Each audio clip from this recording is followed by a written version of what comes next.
Good morning, Alan Johnson here from Piranha. We have another very interesting question, and that question is, what are the features that we should be looking for in a modern dual battery controller? To answer that question, I've actually had that question asked so many times, I've actually written it down. It's here in my book. So I'll just run through it with you. First of all, one of the very most important features that most simple systems do not have is one-way flow. In other words, very simply, let's just explain this in terms of tanks of water.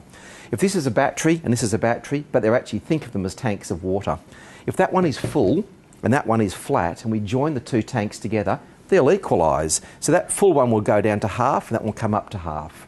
That's not what you want in a modern system. You must have a one-way flow. So effectively, the alternator charges the main battery, and after that's charged, it charges the auxiliary battery. So one-way flow is one of the most important features.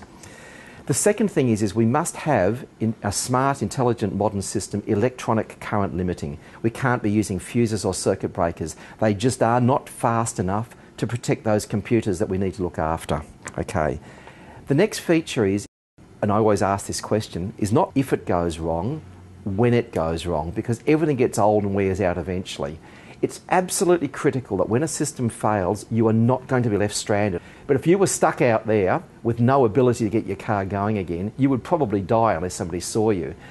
If this system ever goes wrong, it does not impinge or in any way affect the computer, the starting or the running of the car. The worst thing that happens is, my friends, you get warm beer. The fridge will stop working.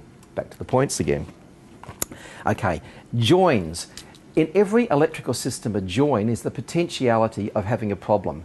A wire can come loose, you can get high resistance, you can get corrosion, something can short out. So typically we don't want lots of joins in our system in the wires.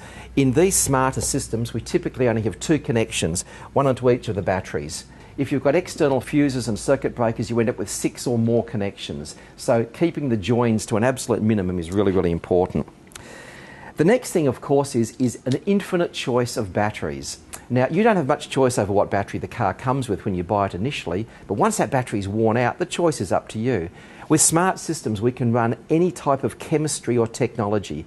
Now, the thing to remember is different chemistry batteries require different amounts of voltage to make them charge correctly. They have different charging regimes, that's the technical term for it. With these systems, we can actually use dissimilar batteries that have very specific charging regimes and still get them to charge properly. Very important. And of course, very importantly, Australian made, Australian tested, and 5-year or more warranties on many of these vehicles are very, very important because we know that this is going to be reliable. So I hope that answers the question for you guys.